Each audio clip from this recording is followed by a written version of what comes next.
ګرانو کتونکو علب خان شیرپو ویلفیر فاونډیشن د خپل وس مطابق د دغه بې وسه بې کسه بې څوکه خلکو سره تعاون کوي. دا یو زنانه راغلې ده، کونډه ده، په ړومبني ځل دې در ته راغلې ده.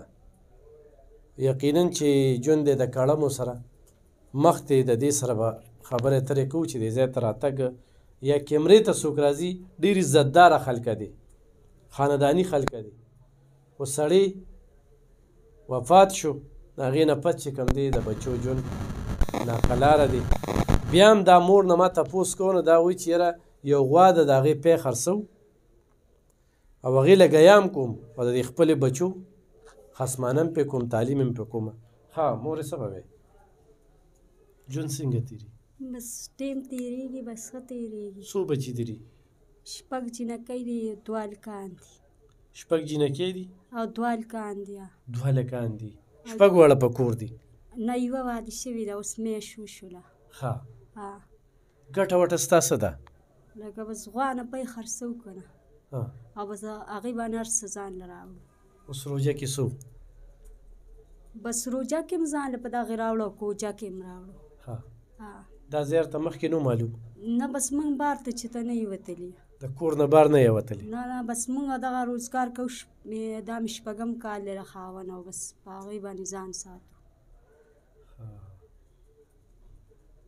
ژوند څنګه تېرېږي؟ څه به وایې په دې موقع؟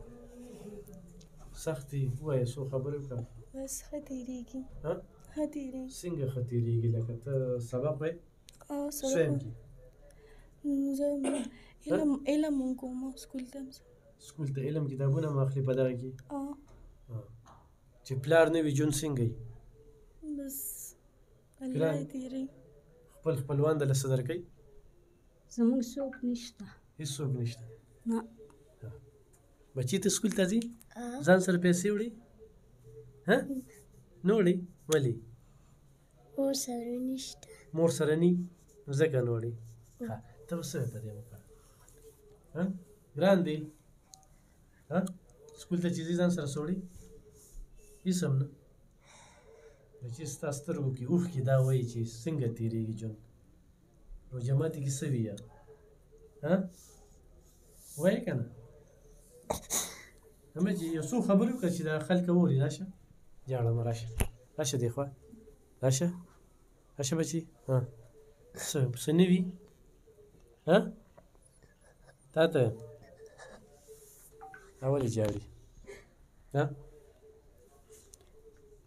بس پلار یې نشته، جاړي.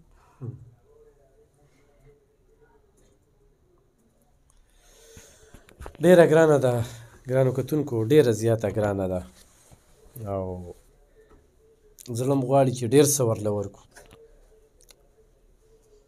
خو بچې څه وي نو دې وخت کې ورکوو. دا ځان سره قجور ونیسه، دا ځان سره چاول یې ځان سره ونیسه، او بچې دا ځان سره ونیسه. جاړه مه ده ونیسه.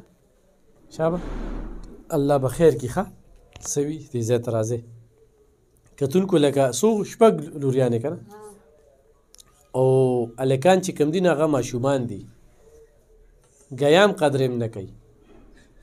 بیا هم په دې حالاتو کې دا مور په دغه پیو کې په دې بچو علم هم کوي، تعلیم هم پې کوي.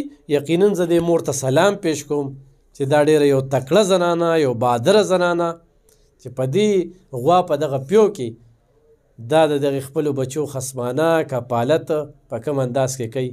او انشاءالله دې نه پس په علب خان شیرپو ویلفیر فاونډیشن د دوی د کور سهاره وي انشاءالله، او ډېر څه به کوي. ډېره مننه، خوشحاله.